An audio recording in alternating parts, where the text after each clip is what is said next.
The chains on my wrists were not made for a human body, and every step across that golden floor cut deeper than the metal ever could.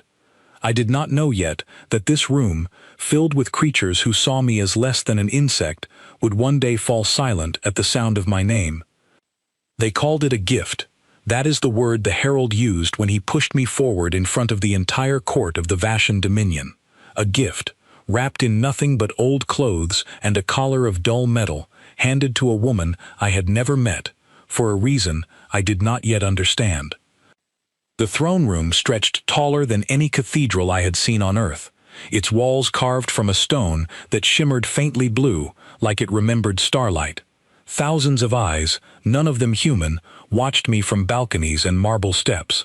Some of the nobles wore robes stitched with moving patterns, threads that shifted like water. Others had skin the color of dusk, eyes like polished coins, tall, thin bodies that moved with unnatural grace. And in the middle of it all, seated on a throne carved from black crystal, was Princess Elira Vashan. She did not look at me. She stared straight ahead, her spine so stiff it looked painful, her hands folded in her lap like she was holding herself together by force.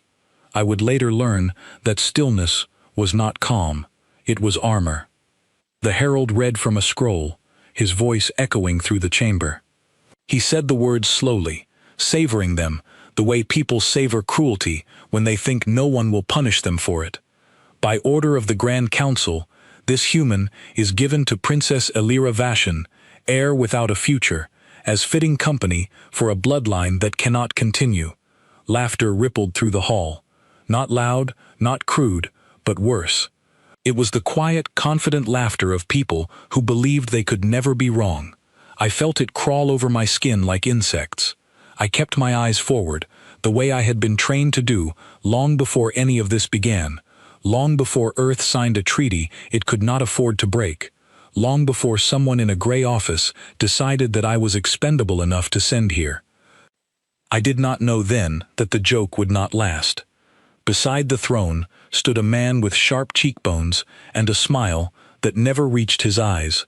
Prince Dorian Vashon, cousin to the princess, next in line if she was ever declared unfit to rule.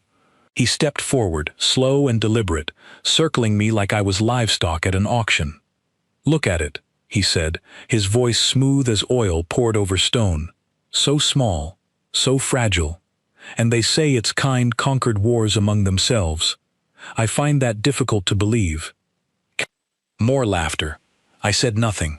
Silence was the only weapon they had not yet found a way to take from me. Dorian leaned closer, close enough that I could see the fine cruelty in his expression, an expression practiced in front of mirrors his whole life. "Perhaps this creature will succeed where science and prayer have failed," he said, loud enough for the whole hall to hear. "Perhaps it will give our broken princess the child the ancestors have refused her." The hall erupted. Nobles pressed hands to their mouths, shoulders shaking with laughter they barely tried to hide. It was the kind of laughter that leaves marks, even when no one touches you. For the first time, Elira moved. Her jaw tightened, just slightly, just enough that I noticed because I had spent years learning to read the smallest signs of pain in people who refused to show it. Her hands, folded so carefully in her lap, pressed together until her knuckles paled. She said nothing either. I understood, in that moment, that we had something in common already. We had both learned that silence could be its own kind of survival. The herald continued with formalities I barely absorbed, my mind too busy cataloging exits, counting guards, memorizing faces, the way I had been trained to since the day Earth's Defense Council recruited me into a program most people back home were never told existed. I was not simply a diplomat. I had never been simply anything. But here, in this room, none of that mattered. Here, I was a punishment disguised as a gift. When the ceremony ended, guards led me through corridors lit by soft blue light, past servants who stared at me with open curiosity, like I was an animal recently captured from some distant jungle. I kept my head level, my breathing steady, refusing to give them the satisfaction of seeing me flinch. I was brought to a chamber near the princess's wing, small, plain, clearly meant to remind me of my place. A single window looked out over gardens that glowed faintly at night, plants that seemed to breathe light instead of simply reflecting it. I stood there for a long time, watching those strange gardens, wondering what kind of world I had been thrown into, and whether I would ever see home again. The door opened without a knock. Princess Elira stepped inside, alone, without guards, without the mask of composure she wore in the throne room. Up close, she looked younger than I expected, and more tired. Her eyes, a pale shade of violet, studied me, with a mixture of exhaustion and something sharper, something like suspicion. "So you are the insult they chose for me," she said. Her voice was quieter than I imagined, but there was steel beneath it. "I did not choose this either," I said. That earned a flicker of surprise.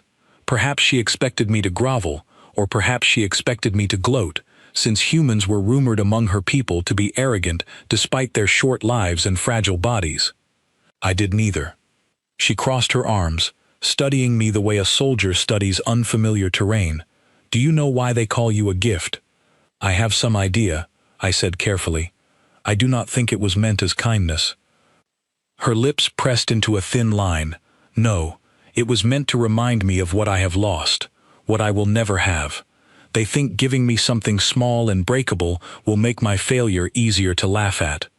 I studied her for a long moment before speaking again. "And what do you think?" She looked at me like no one had asked her opinion in a very long time.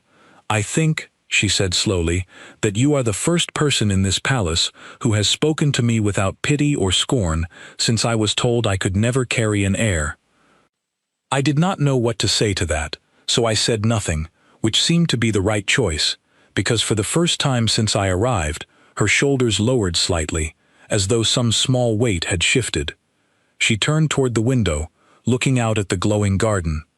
"Do you know what infertility means for someone like me?" she asked, not really expecting an answer.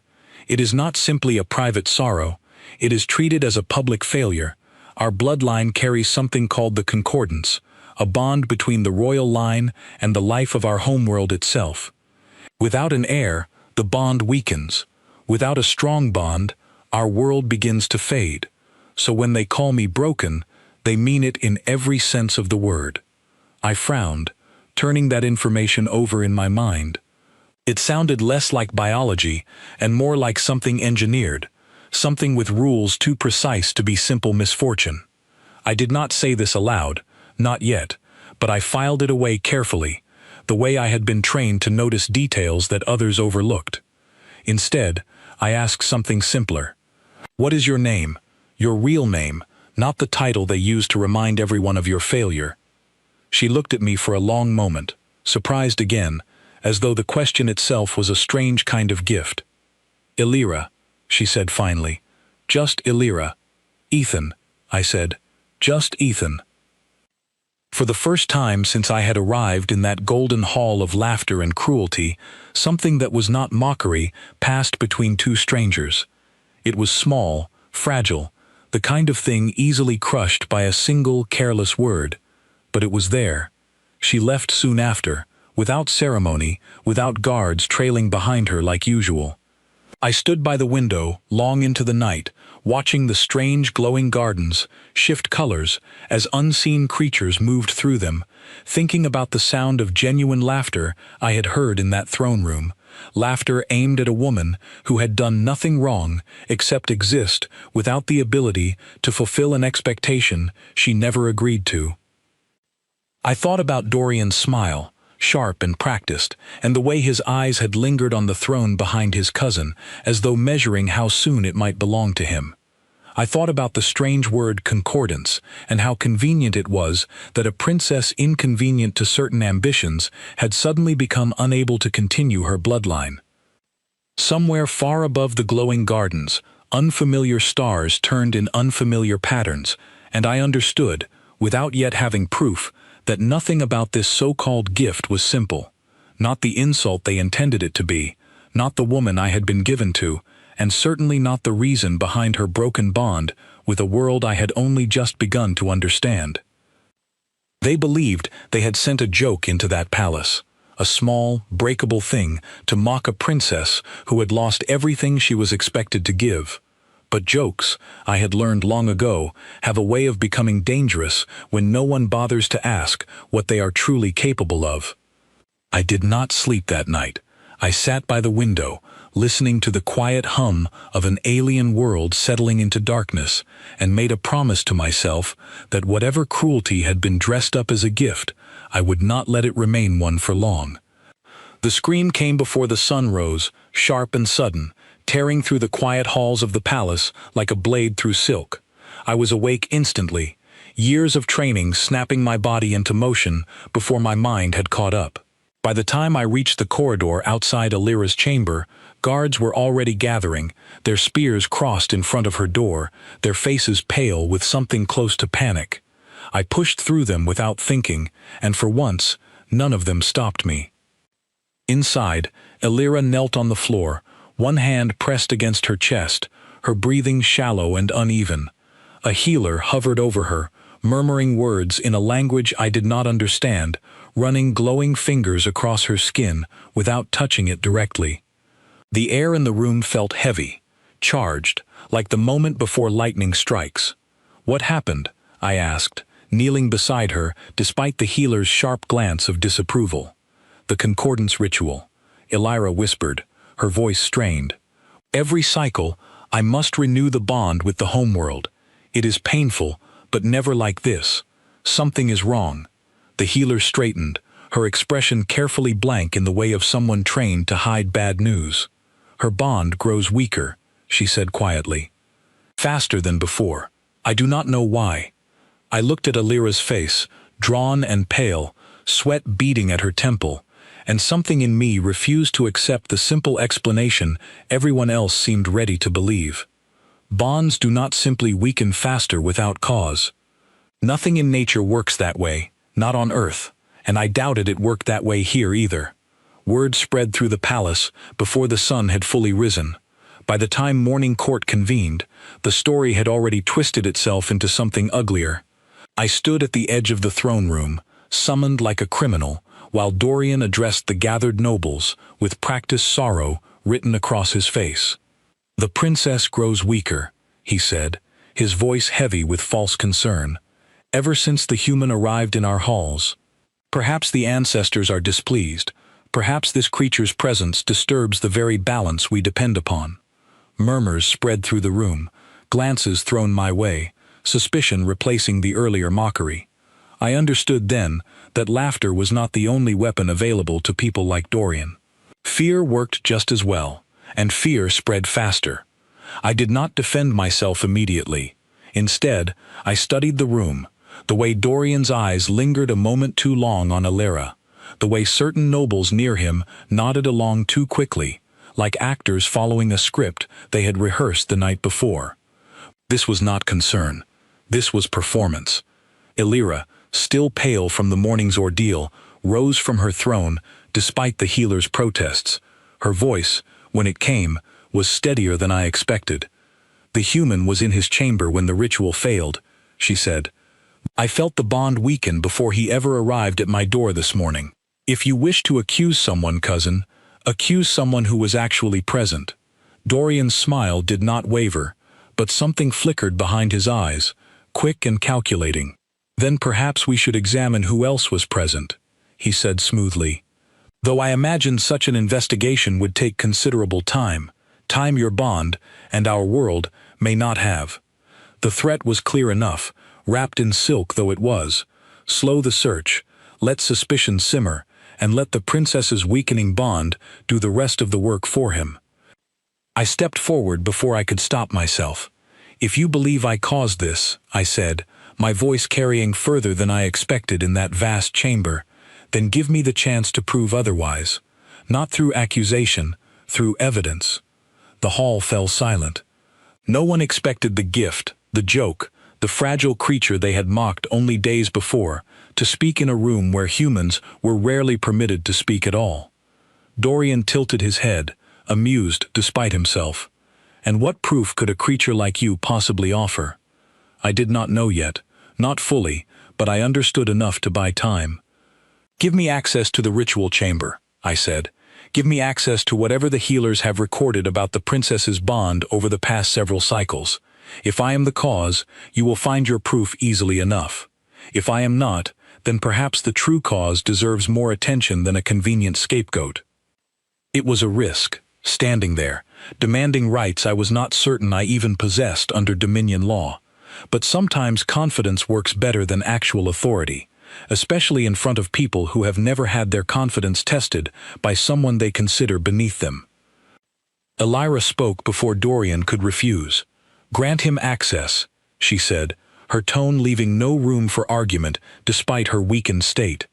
"If he is guilty, we will know soon enough.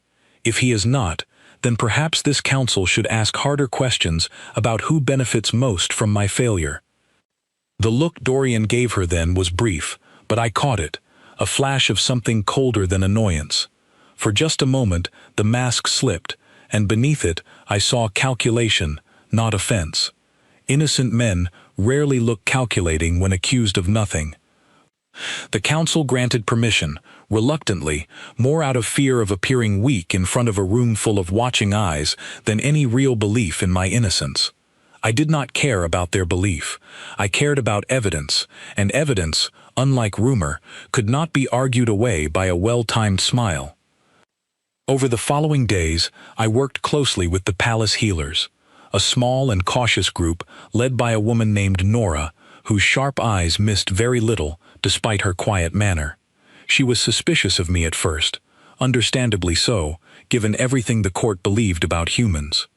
But suspicion faded quickly once she realized I asked questions no one else in the palace seemed willing to ask. "Show me the pattern of decline," I told her, spreading old records across a long stone table in a chamber lit by soft blue light. "Not just this cycle.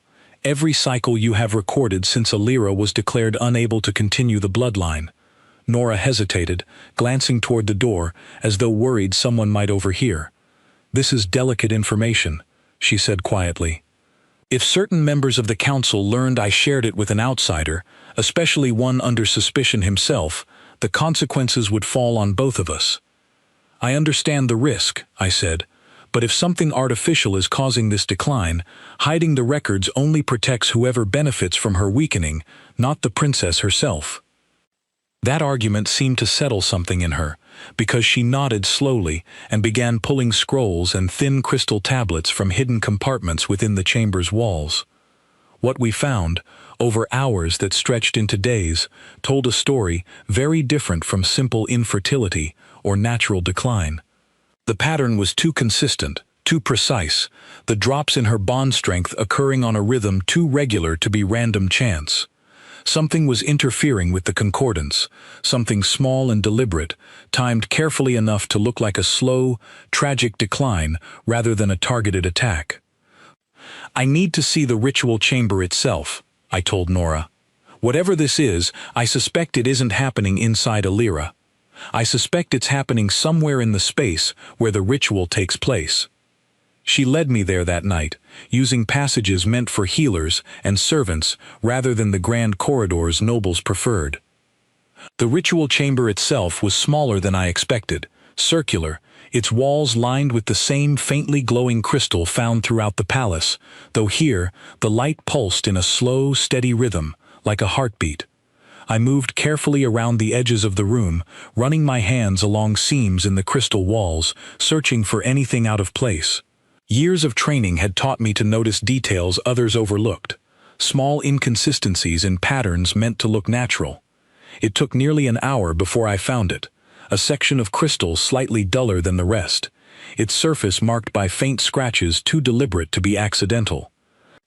Nora knelt beside me, her breath catching as she examined the section closely. "This has been tampered with," she whispered. "Something has been embedded here, something drawing energy away from the ritual itself." We worked carefully to extract the object hidden within the wall, a small dark shard, unlike anything native to the palace's architecture. It hummed faintly in my palm, cold despite the warmth of the chamber around it. "This is not natural," Nora said, her voice tight with suppressed anger. Someone placed this deliberately. Someone with access to this chamber. Someone with knowledge of how the concordance functions. I thought immediately of Dorian, of his careful performance in the throne room, his practiced concern that conveniently blamed the one person least likely to be believed. But accusations without proof would only repeat the same mistake made against me. I needed something undeniable. "We are close," I told Nora, tucking the shard carefully into a cloth pouch. "But close is not enough.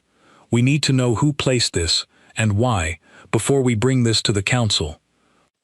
Word of our investigation must have traveled faster than either of us realized, because 2 nights later, as I returned to my chamber after another long session poring over ritual records with Nora, I found the door already open, my few belongings scattered across the floor, and a folded note resting on my bed, written in sharp, elegant script.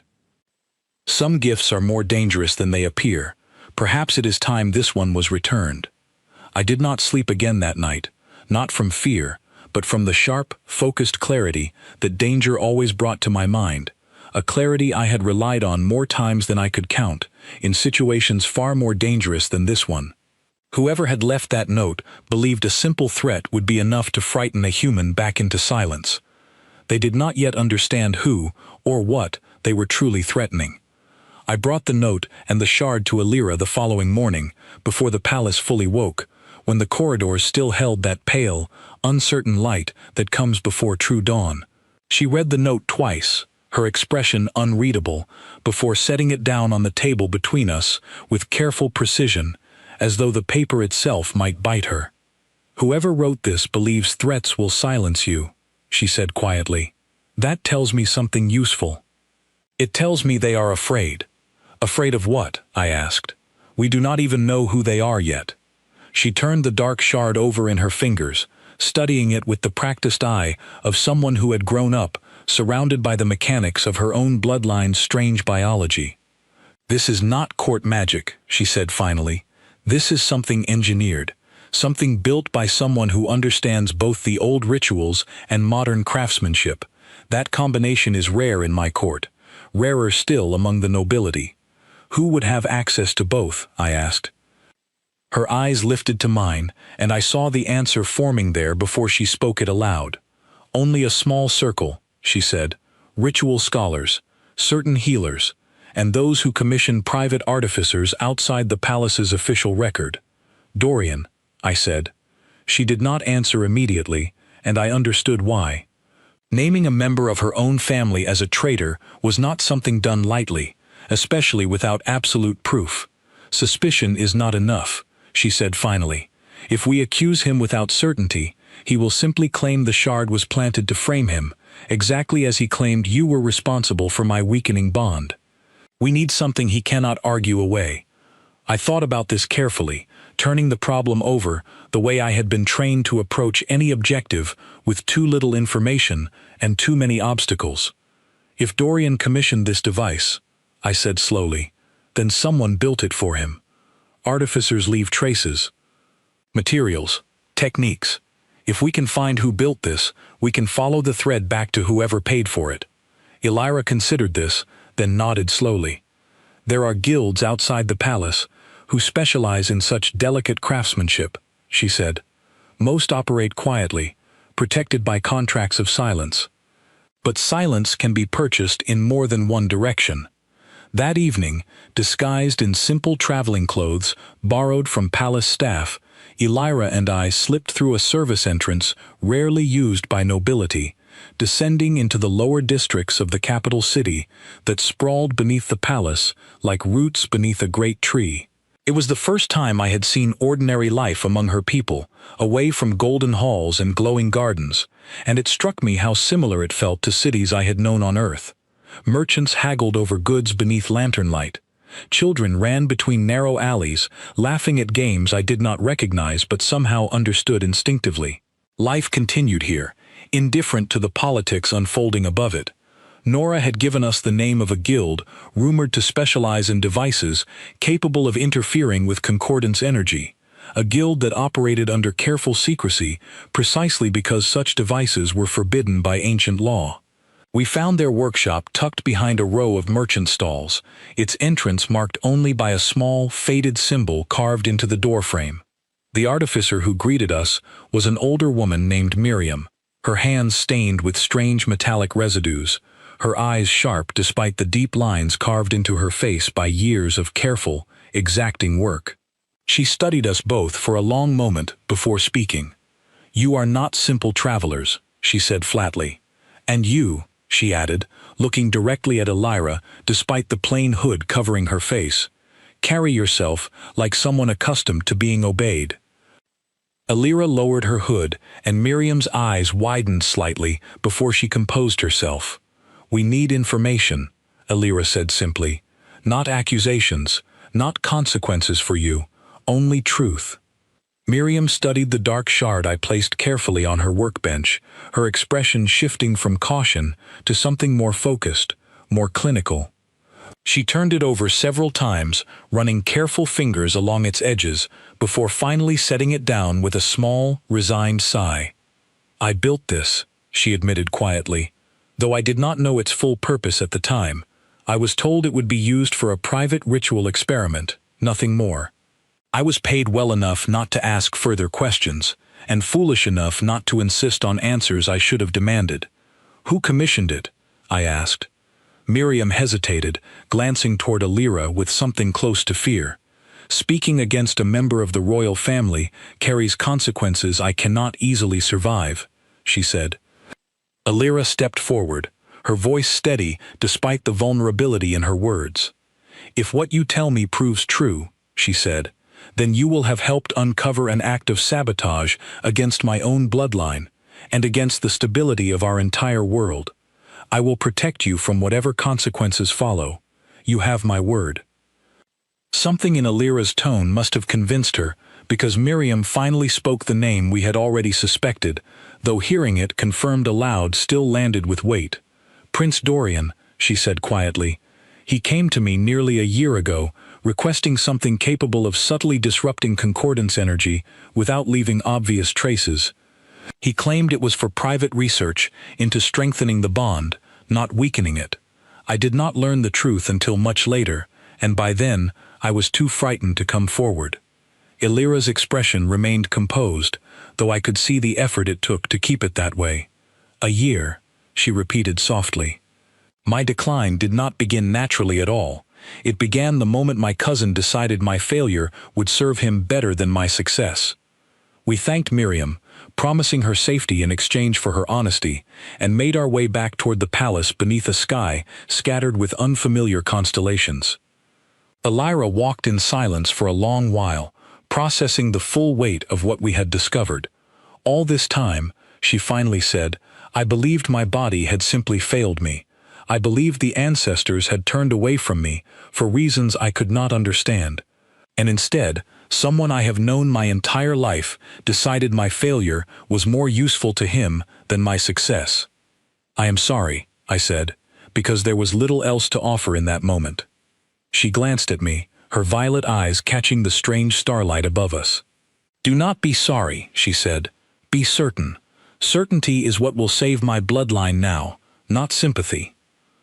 We returned to the palace before dawn, careful to avoid notice, and spent the following days quietly building a case strong enough to withstand whatever defense Dorian might attempt. Nora helped verify the shard's function through careful, discreet testing, confirming it had indeed been designed to slowly disrupt concordance energy in a pattern consistent with the records we had already gathered. But proof alone, I realized, might not be enough. Even with undeniable evidence of sabotage, restoring what had already been damaged remained a separate problem entirely. Elira's bond had weakened significantly over the better part of a year, and removing the device responsible for the interference did not guarantee immediate recovery. Some damage, once done, does not simply reverse itself the moment its cause is removed. I discussed this concern with Nora late one evening, poring over old healing records in search of any precedent for restoring a weakened concordance bond. Traditional methods, she explained, relied on time and careful ritual, gradual processes that could take years to show meaningful results. results that might come too late to prevent Dorian or his allies from forcing a succession crisis before the council even finished deliberating his guilt. "There must be another approach," I said, frustration creeping into my voice despite my efforts to remain calm. "Something faster, something that does not rely solely on ritual." Nora studied me carefully, an idea forming behind her sharp eyes. "You come from a species known for adaptation," she said slowly. "Humans evolved through hardship, far more brutal than anything my people have faced in generations. Your bodies, your biology, carry resilience woven into every part of you, resilience shaped by constant struggle against extinction." I frowned, uncertain where her thoughts were leading. "What are you suggesting? What if human resilience could be introduced into the concordance bond itself?" she said carefully, choosing her words with obvious caution. "Not to replace what makes Alira's bloodline unique, but to reinforce it, to accelerate the healing process in ways traditional ritual alone cannot achieve." "Is that even possible?" I asked. Nora hesitated. "I do not know for certain," she admitted. "Such a fusion has never been attempted between our species and any other. The risks would be significant. It would require someone willing to offer something deeply personal, something irreversible, in order to bridge the gap between two biologies that were never meant to intertwine." I understood immediately what she was suggesting, and the weight of it settled over me heavily. "Are you saying I would need to undergo some kind of procedure?" I asked slowly. "Something that merges elements of my own biology with the concordance itself?" Nora nodded slowly. "It has never been done," she repeated. "I cannot promise success. I cannot even promise your survival. But if it worked, it could restore Alira's bond faster than any ritual we have ever known, faster than Dorian's sabotage could be repeated or covered up before the truth becomes undeniable." I sat with that information for a long time after Nora left, turning the decision over in my mind with the same careful precision I had once used to assess dangerous missions back on Earth. This was not simply about proving my innocence anymore, or exposing Dorian's betrayal, though both mattered deeply. This had become something more personal, a choice about how far I was willing to go for a woman who, only weeks earlier, had been a stranger forced upon me as an insult. I found Alira later that night in the palace gardens, standing beneath the glowing plants that seemed to breathe soft light into the darkness around her. She looked tired, but steadier than she had in days, as though the truth, however painful, had given her something solid to stand upon. "Nora told you her idea," she said without turning around, sensing my presence before I spoke. "She did," I confirmed, stepping closer.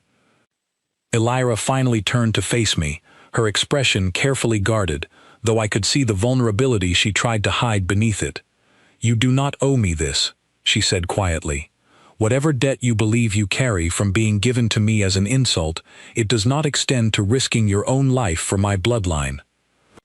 "I have thought about that," I admitted. "And you are right, I do not owe you this.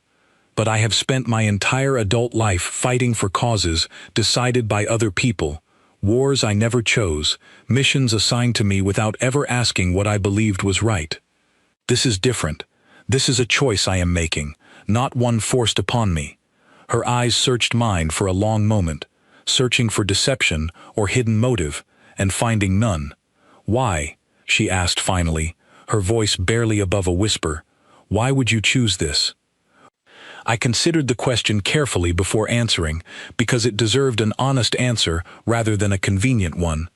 "Because you deserve better than being defined by a lie someone else constructed to serve their own ambition," I said.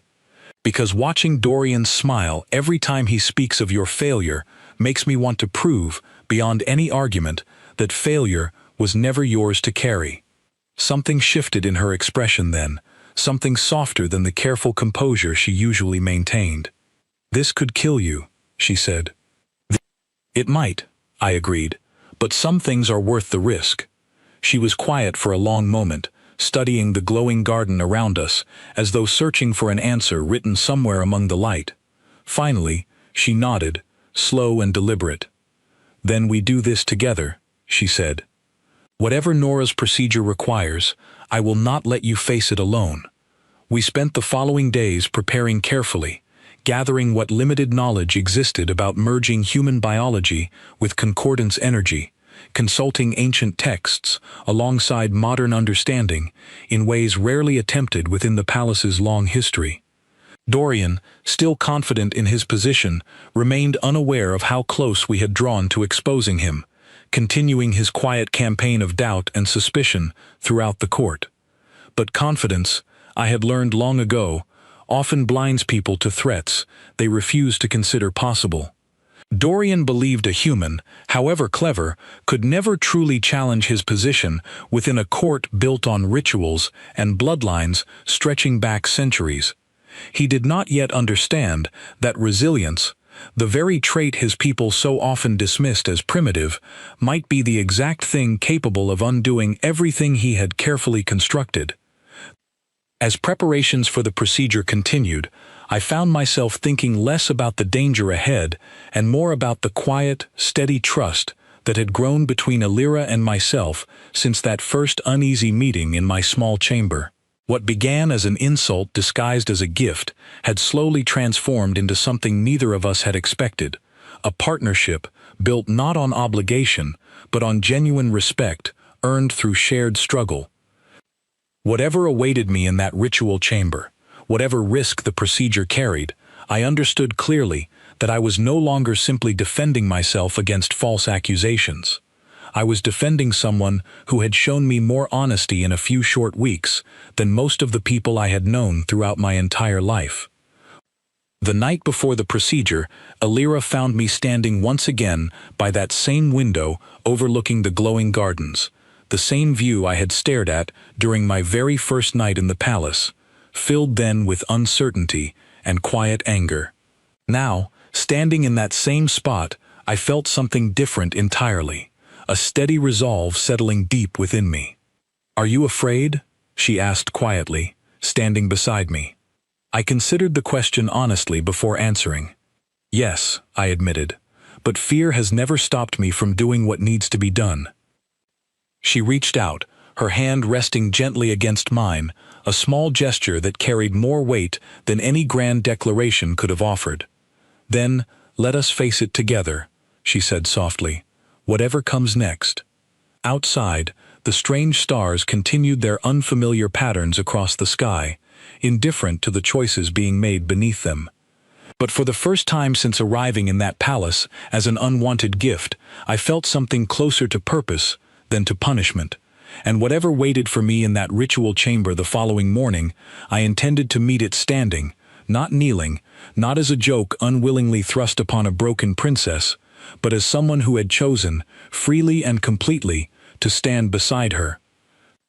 The ritual chamber felt colder than I remembered, though I suspected the chill had less to do with the crystal walls and more to do with the weight pressing against my chest, as Nora prepared the space for a procedure no one had ever attempted before.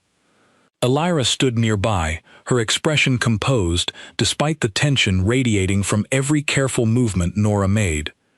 "We do not have complete records for this," Nora reminded us both, arranging small vials filled with glowing liquid across a stone table beside the central platform where I was meant to stand. "What I have built comes from fragments, old texts, describing failed attempts to merge foreign biology with concordance energy, combined with what little I understand of human resilience from our conversations these past weeks. There is no guarantee this will work as intended."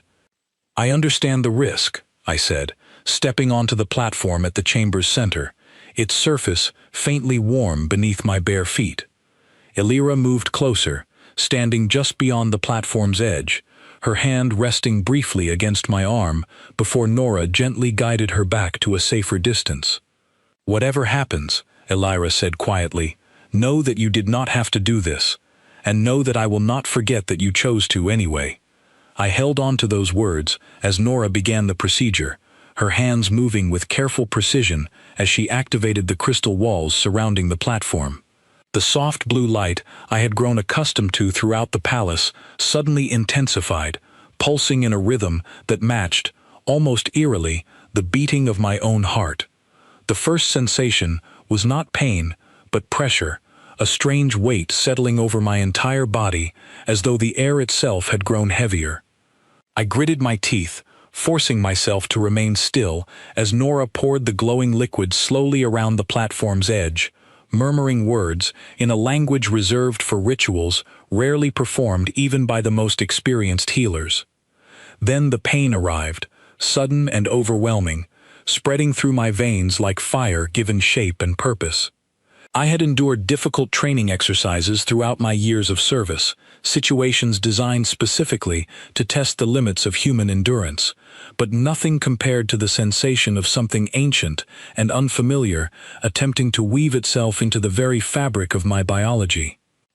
I heard Alira call my name from somewhere beyond the intensifying light, her voice tight with barely controlled fear, but I could not answer.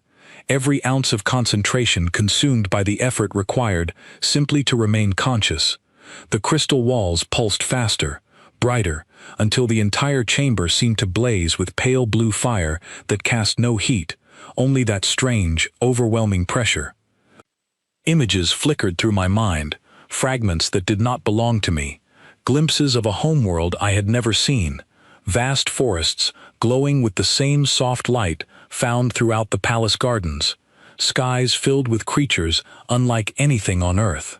I understood, somewhere beneath the pain, that I was witnessing pieces of the concordance itself, the ancient bond between bloodline and world that Alira's people had maintained for countless generations. The procedure stretched on, though I lost any accurate sense of time passing. My body caught somewhere between agony and something that almost resembled clarity. I felt Nora's careful hands adjusting the flow of energy around me, felt Alira's presence nearby, despite my inability to see clearly through the blazing light surrounding the platform. Then, without warning, everything went dark. I do not remember the moment I lost consciousness, only the sensation of falling, endlessly, through darkness that felt both empty and strangely peaceful after the overwhelming intensity of the procedure itself. Whatever happened next, I experienced only in fragments, distant voices speaking urgently in words I could not fully process, hands moving me carefully from the platform, the sensation of being carried somewhere quiet and dim. When awareness finally returned, it came slowly, piece by piece, like sunlight gradually breaking through heavy clouds. I became aware first of a dull ache spreading through every part of my body, followed by the realization that I lay somewhere soft, somewhere far from the ritual chamber's cold crystal platform. I opened my eyes to find Nora sitting nearby, her expression a careful mixture of relief and lingering concern. "You are awake," she said quietly, though her tone suggested this outcome had not been entirely certain. "How long?" I managed to ask, my voice rough from disuse. 3 days, she answered. "We were uncertain you would wake at all." I tried to sit up, but my body resisted, weak in ways I had never experienced before, as though every muscle had been stretched beyond its normal limits and left to recover slowly. "Where is Alira?" I asked, worry cutting through the exhaustion still clouding my thoughts. Nora's expression shifted, careful and measured, in a way that immediately concerned me further. "She is safe," Nora assured me quickly, "but much has happened while you were unconscious." Word spread quickly through the palace that the procedure had failed, that you had likely died from whatever we attempted. Dorian used the opportunity well, painting the entire situation as further proof of your recklessness, of Alira's poor judgment in trusting a human with something as sacred as the concordance bond. I felt anger rising despite my exhaustion. "And Alira?" I asked. "What has this cost her?" "The council has grown restless," Nora admitted. "Dorian has gathered enough support to demand a formal review of Alira's fitness to remain heir, citing this failed procedure as evidence of desperate, unstable judgment. The review is scheduled to take place within days." I forced myself upright despite the protest from every muscle in my body, determination overriding exhaustion. "Then, we do not have time to waste recovering slowly," I said. "I need to know if the procedure worked at all, whatever risk remains." Nora studied me carefully before answering, and something in her expression shifted from simple concern into something closer to cautious amazement. "That is precisely what I wished to discuss with you," she said slowly. "Because whatever this procedure did to your body, Ethan, it did not simply fail as everyone outside this room believes." She guided me carefully toward a small mirror resting against the chamber wall, and what I saw reflected back at me stopped whatever words I might have offered in response. My eyes, once entirely human, now held faint traces of that same soft blue light found throughout the palace, subtle unless studied closely, but undeniably present. My skin carried a faint luminescence beneath the surface, barely visible in bright light, but clearly noticeable in the dim chamber around us. "What happened to me?" I asked quietly, unable to look away from the reflection. Nora studied the changes with clinical fascination, despite the gravity of the situation surrounding us. "The procedure did more than we anticipated," she explained carefully. "Rather than simply reinforcing Elira's bond through borrowed resilience, it appears your own biology absorbed elements of the concordance itself, creating something entirely new, a fusion neither fully human nor fully bound by our traditional bloodline restrictions." "Does this mean it worked?" I asked, hope cutting through my lingering exhaustion. "Is Elira's bond restored?" Nora hesitated before answering, her expression carefully measured. "The initial readings suggest significant improvement," she said slowly. "But confirming the bond's full restoration requires further testing that must happen soon, before Dorian's review takes place and strips Elira of her position based on false assumptions about a procedure everyone believes ended in failure." I understood immediately what needed to happen next. "Then we cannot wait any longer," I said, forcing my recovering body to move despite its protests. "Whatever strength I have regained, it needs to be enough. Elira does not have time for me to heal slowly while Dorian dismantles everything she has left." Nora studied me for a long moment, clearly weighing the risks of allowing someone still recovering from such an intense procedure to move forward with anything further. Finally, she nodded, understanding the urgency as clearly as I did. "I will arrange a private meeting with the council's senior healer," she said. "Someone who can verify the changes to your biology and confirm whatever effect this has had on Elira's bond, away from Dorian's influence." As Nora left to make arrangements, I remained alone in that quiet chamber, studying my altered reflection with a mixture of unease and cautious determination. Whatever I had become through that procedure, I understood clearly that the choice I made had changed something fundamental, not just about my own body, but about my place within a world that had once dismissed me entirely. I thought of Dorian, confident in his belief that the procedure's apparent failure had secured his path toward power, unaware that the very thing he assumed had destroyed his rival's chosen ally had instead transformed that ally into something neither he nor his entire court had ever encountered before. I thought of Elira, facing a council review designed to strip away everything she had fought to protect, believing perhaps that the sacrifice made on her behalf had ended in nothing but loss. Whatever weakness still lingered in my recovering body, I forced myself toward the chamber door, determined to reach her before Dorian's review could conclude, determined to prove that what they believed had been destroyed had instead returned transformed, ready to undo every careful lie constructed against a princess who deserved far better than the failure everyone around her had been so eager to assume. The corridors outside felt longer than I remembered, each step requiring more effort than it should have, but I pushed forward regardless, driven by an urgency that outweighed whatever exhaustion still clung to my transformed body.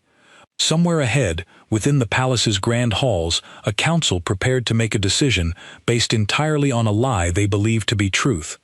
I intended to make certain they discovered otherwise, before that decision became permanent. The council chamber doors were already sealed by the time I arrived, guards standing rigid at their posts, unaware that the man they had been told was likely dead now stood before them, breathing, altered, and far from finished. I recognized one of the guards from my earliest days in the palace, a woman named Callista who had once watched me with open suspicion during those first humiliating weeks. "I need to enter," I told her, my voice steadier than I expected, given how much effort it took simply to remain standing after days of recovery. Callista's eyes widened as she studied me more closely, taking in the faint luminescence beneath my skin, the subtle shift in my eyes that Nora had shown me earlier in that small mirror. "You were declared lost," she said quietly, disbelief written plainly across her face. "I was declared many things by people eager to see me fail," I replied. "None of them were true. Now please, let me pass. Whatever is happening inside that chamber, it depends on evidence only I can provide." Something in my tone, or perhaps in the strange, undeniable change visible across my entire appearance, convinced her. She stepped aside, gesturing for the other guards to do the same, and the great doors swung open before me. The council chamber fell into stunned silence the moment I stepped through. Nobles who had gathered to witness Illyra's formal review turned as one, their expressions shifting rapidly from shock to confusion to something closer to unease. At the center of the room, Illyra stood before the assembled council, her posture straight despite the exhaustion evident in her eyes, while Dorian stood nearby, mid-sentence, his confident expression freezing the instant he recognized who had just entered. "This is impossible," he said, his voice cracking slightly beneath its usual polish. "You were reported dead. The procedure failed." I met his gaze steadily, allowing the silence to stretch long enough for the entire chamber to fully absorb what stood before them. "The procedure did not fail," I said clearly, my voice carrying across the vast room without effort. "It succeeded in ways none of us fully anticipated, myself included." Illyra turned toward me, and for the first time since I had entered, I saw something break through her carefully composed exterior, relief so profound it nearly buckled her steady posture. "Ethan," she breathed, taking an involuntary step forward before catching herself in front of the watching council. I stepped further into the chamber, addressing the assembled nobles directly rather than allowing Dorian to regain control of the narrative he had so carefully constructed. "Members of the council," I began, "this review was called based on the assumption that a procedure meant to strengthen Princess Illyra's concordance bond ended in failure and death. I stand before you as living proof that assumption was false."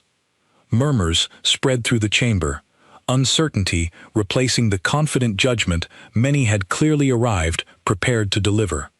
Dorian recovered quickly, forcing his expression back into practiced composure. "Even if you survived," he said, his voice regaining some of its earlier smoothness, "survival alone does not prove the princess's bond has been restored. Perhaps this procedure changed you, but changed you into what, exactly?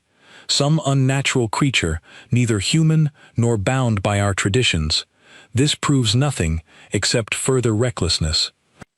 I had anticipated this argument, and I turned toward Nora, who had followed close behind me carrying careful records prepared over the past several hours. Nora stepped forward, presenting detailed readings to the council's senior healers, an elderly woman named Perpetua, whose reputation for impartiality was known throughout the entire court. Perpetua studied the records carefully, her sharp eyes scanning each detail with practiced expertise, before finally looking up toward Illyra. "May I examine your bond directly?" she asked formally, "given what has been presented here today?" Illyra nodded immediately, stepping forward without hesitation. Perpetua's hands moved carefully around her, tracing patterns invisible to those without healing training, murmuring softly as she assessed whatever readings only she could perceive. The chamber remained silent throughout, tension thick enough that I could hear my own transformed heartbeat pulsing steadily in my ears. Finally, Perpetua straightened, turning to address the assembled council with the same careful precision she had used throughout her examination. "The princess's bond has been significantly restored," she announced, her voice carrying clearly across the chamber. "Stronger, in fact, than any recorded reading over the past year. Whatever procedure was performed, It succeeded beyond what our traditional methods have achieved in generations. The chamber erupted into a wave of murmured shock, nobles turning to each other in disbelief, the very foundation of the assumptions they had gathered to confirm crumbling before their eyes. Dorian's expression tightened, calculation replacing his earlier composure as he searched for some new angle to salvage his position. "This still does not explain the original decline," he said quickly, his voice sharper now, more desperate. "Perhaps this human's interference simply masked a deeper problem rather than solving it." I stepped forward then, prepared for exactly this moment. "Actually, cousin," I said, deliberately echoing the familiar term he so often used to address Illyra, "it explains it perfectly, because the original decline was never natural at all." I gestured toward Nora, who produced the dark shard we had recovered from the ritual chamber, along with the testimony carefully documented from the artificer Miriam, testimony that named Dorian directly as the one who commissioned a device specifically designed to interfere with concordance energy. The chamber fell into absolute silence as Perpetua examined the shard herself, confirming its function matched exactly the pattern of interference recorded in Illyra's declining bond over the past year. Nora presented the artificer's testimony next, read aloud by one of the council's own scribes to ensure no accusation of tampered evidence could be raised. Dorian's composure finally shattered entirely as the weight of undeniable evidence settled over the chamber.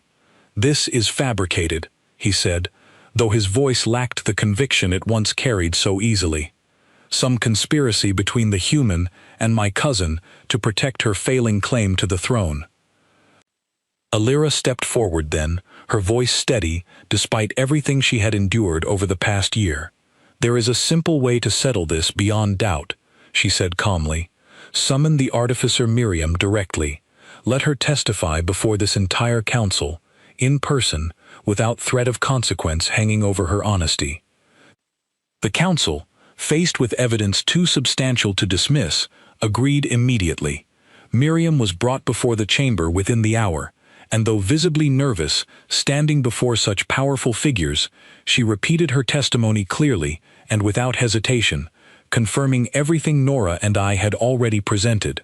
Dorian's protests grew increasingly desperate as the truth solidified around him, until finally, faced with overwhelming evidence, even his most loyal supporters within the council began withdrawing their support, unwilling to align themselves further with a prince now exposed as a saboteur willing to endanger his own bloodline's future for personal ambition.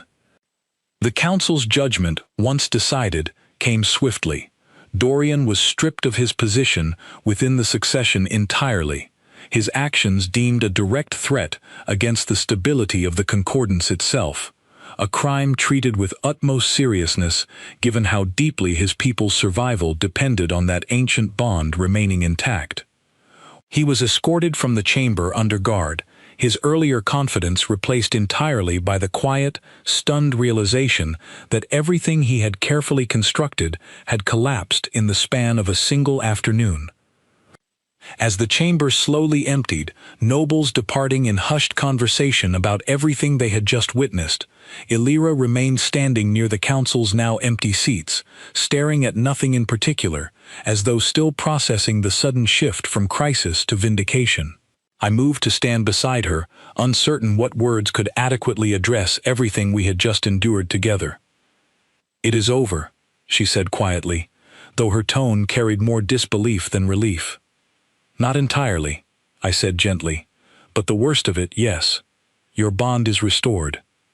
Your position is secure, and the truth, finally, belongs to you rather than to whatever lie Dorian tried to construct."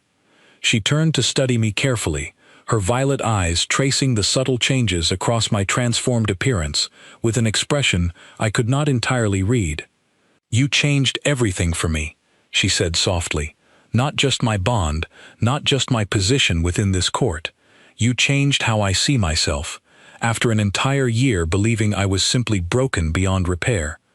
"I never believed that," I told her honestly. "Not once, not from that very first night when you found me in my chamber and told me the truth no one else in this palace would speak aloud.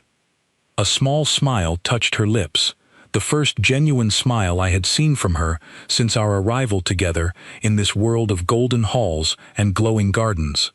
"Perhaps," she said, "it is time this palace learns that gifts are not always what they first appear to be." In the days that followed, word of Dorian's exposure and Elira's restored bond spread quickly throughout the Dominion, transforming the narrative that had once painted me as a humiliating insult into something far different entirely. Nobles who had once laughed openly at my presence now regarded me with careful, uncertain respect, uncertain how to address someone who had proven himself capable of achieving what generations of their own healers and rituals had failed to accomplish. I did not seek their approval, nor did I need it. What mattered far more was the quiet, steady partnership that had grown between Elira and myself throughout everything we had endured, a partnership built not on the cruel joke intended by those who first brought us together, but on genuine trust earned through shared struggle against forces determined to see us both fail. Weeks later, standing once again in that same garden where I had first learned Elira's true name, I found her waiting beneath the soft glowing light of plants that seemed to breathe illumination into the evening air. She turned as I approached, her expression calm and steady in a way I had rarely seen throughout our earliest days together. "The Council has formally recognized your role in uncovering Dorian's betrayal," she said. "They have also acknowledged, reluctantly, that whatever changes occurred within your biology during that procedure represent something entirely new, neither fully human nor entirely bound by our traditional concordance. They are uncertain what to call you." "I do not need a title," I said. "I only wanted to see this resolved fairly, and to see you free from a lie that never should have been placed upon you." She studied me carefully, something warm and genuine passing across her expression, entirely different from the cold, wary composure she had worn during our very first meeting. "I have thought carefully about what comes next," she said, "not simply for my bloodline or my position, but for myself, and for whatever this has become between us." I waited, uncertain what she intended to say, though something in her tone suggested this conversation carried weight beyond simple gratitude. "I do not wish for you to remain here out of obligation," she continued, "or because circumstances forced us together in the first place. Whatever choice you make now, I want it to be entirely your own, free from whatever debt either of us might feel toward the other." I considered her words carefully before answering, understanding fully the significance of what she offered, a genuine choice rather than continued obligation. I thought of Earth, distant now, and the life I had left behind when I first accepted this mission, without fully understanding what awaited me here. I thought of everything that had happened since, the humiliation, the danger, and eventually, the quiet, steady respect that had grown between two people who had both been underestimated by those around them. "I choose to stay," I said finally, my voice steady with a certainty I felt completely. "Not because circumstances brought us together, but because everything since has convinced me there is nowhere else I would rather be." Something in her expression softened entirely then, relief and quiet joy replacing the careful composure she had maintained throughout so much of our journey together. "Then let them laugh," she said softly, referencing the mockery that had once filled that same golden throne room during our very first meeting. "Let them remember exactly what they laughed at, and exactly what it became." Standing together beneath that glowing garden, beneath unfamiliar stars that had slowly become less foreign with each passing week, I understood clearly that the joke everyone believed they had played upon a broken princess had transformed into something far different entirely, a partnership neither expected, built on resilience, honesty, and the quiet strength found in two people who refused to accept the labels others tried to place upon them. They had laughed at the human given to the infertile princess. Few among them ever imagined he would return, transformed, standing beside her not as a punishment, but as proof that the very things they mocked could become the foundation for something neither laughter nor sabotage could ever fully diminish.